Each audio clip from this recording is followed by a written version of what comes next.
শেখ মুজিবুর রহমানকে যে বিষয়টা নিয়ে প্রতিপক্ষ সবসময় সমালোচনা করে সেটা হলো বাকশাল গঠন এবং একদলীয় শাসন কায়েম করা। এর মাধ্যমে বাংলাদেশের গণতন্ত্রের সমাধি দেওয়া হয়েছিল বলে কেউ কেউ সমালোচনা করেন। কিন্তু যে শেখ মুজিবুর রহমান মানুষের মুক্তি আর গণতন্ত্রের জন্য আজীবন লড়লেন, তাকে কেন বাকশাল প্রতিষ্ঠা করতে হয়েছিল সে ইতিহাস অনেকেই জানে না।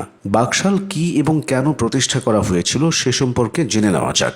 বাকশাল বা বাংলাদেশ কৃষক শ্রমিক আওয়ামী লীগ ছিল 1975 সালে গঠিত একটি জাতীয় রাজনৈতিক দল এবং একই সঙ্গে রাষ্ট্র পরিচালনার একটি নতুন রাজনৈতিক কাঠামো। এর মাধ্যমে বহুদলীয় সংসদীয় ব্যবস্থা থেকে বাংলাদেশকে একদলীয় রাষ্ট্র ব্যবস্থা ও রাষ্ট্রপতি শাসিত ব্যবস্থার দিকে নেওয়া হয়। 1975 সালের 25 জানুয়ারি সংবিধানের চতুর্থ সংশোধনী পাশের মাধ্যমে এই পরিবর্তনের সাংবিধানিক ভিত্তি তৈরি হয়। পরে 7 জুন আনুষ্ঠানিকভাবে বাকশাল গঠিত হয়। বাকশাল কেন করা হলো এই প্রশ্নের উত্তর খুঁজতে হলে 1972 থেকে 1975 সালের বাংলাদেশের পরিস্থিতি বুঝতে হবে। সদ্য স্বাধীন দেশ তখন ধ্বংসস্তূপ থেকে ঘুরে দাঁড়ানোর চেষ্টা করছে।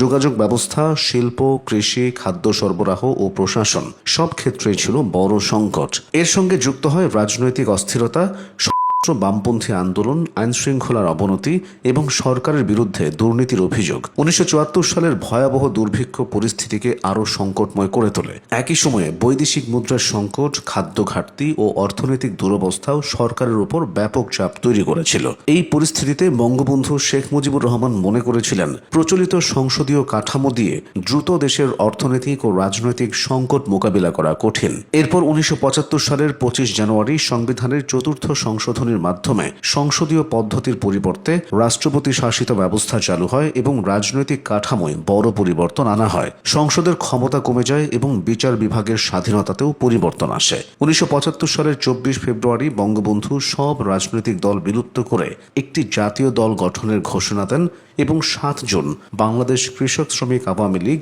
বা বাকশাল আনুষ্ঠানিকভাবে গঠিত হয়। এর উদ্দেশ্য হিসেবে জাতীয় ঐক্য প্রতিষ্ঠা, রাজনৈতিক অস্থিরতা মোকাবিলা, অর্থনৈতিক বৈষম্য কমানো এবং বিধ্বস্ত দেশকে দ্রুত পুনর্গঠনের কথা বলা হয়েছিল। বাকশালের কাঠামোয় কৃষক, শ্রমিক, যুব, ছাত্র ও নারী এই 5টি ফ্রন্ট সংগঠনের পরিকল্পনা ছিল। অর্থনীতি ও প্রশাসনের সংস্কারের পরিকল্পনাও ছিল। তবে বাকশাল নিয়ে বিতর্কের সবচেয়ে বড় কারণ ছিল এর একদলীয় চরিত্র। বাংলাদেশের 1972 সালের সংবিধানে গণতন্ত্র ও জনগণের নির্বাচিত প্রতিনিধিদের মাধ্যমে অংশগ্রহণের পর গুরুত্ব দেওয়া হয়েছিল। কিন্তু চতুর্থ সংশোধনীর মাধ্যমে সেই ব্যবস্থায় মৌলিক পরিবর্তন আসে। রাজনৈতিক দলগুলোর কার্যক্রম বন্ধ হয়ে যায় এবং একটি জাতীয় দলের কাঠামো তৈরি হয়। একই সময়ে সংবাদপত্রের স্বাধীনতার উপরও বড় ধরনের বিধিনিষেধ আসে। যারা বঙ্গবন্ধুর নেতৃত্বে স্বাধীনতার আন্দোলন এবং গণতান্ত্রিক রাজনীতিকে সমর্থন করেছিলেন, তাদের একটি অংশও একদলীয় ব্যবস্থা দেখে হতাশ হয়েছিল। এদিকে বাকশাল পুরোপুরি কার্যকর হওয়ার আগেই 1975 সালের 15 আগস্ট বঙ্গবন্ধু শেখ মুজিবুর রহমান ও তার পরিবারের অধিকাংশ সদস্য হত্যাকাণ্ডের শিকার হন। ফলে বাকশাল ব্যবস্থার পূর্ণ বাস্তবায়ন আর সম্ভব হয়নি। পরবর্তী রাজনৈতিক পরিবর্তনের মধ্য দিয়ে একদলীয় কাঠামো বিলুপ্ত হয় এবং 1979 সালে সংবিধান থেকে এর আইনি ভিত্তি সরিয়ে বহুদলীয় রাজনৈতিক ব্যবস্থা পুনর্প্রবর্তিত হয়। বাকশালকে সমালোচনা করার অনেক কারণ থাকতে পারে, তবে বর্তমান বাস্তবতার সাথে সে সময়ের বাস্তবতা মিলে না। তাই বাকশালকে বুঝতে হলে সে সময়ের বাংলাদেশের অবস্থা জানা অত্যন্ত গুরুত্বপূর্ণ।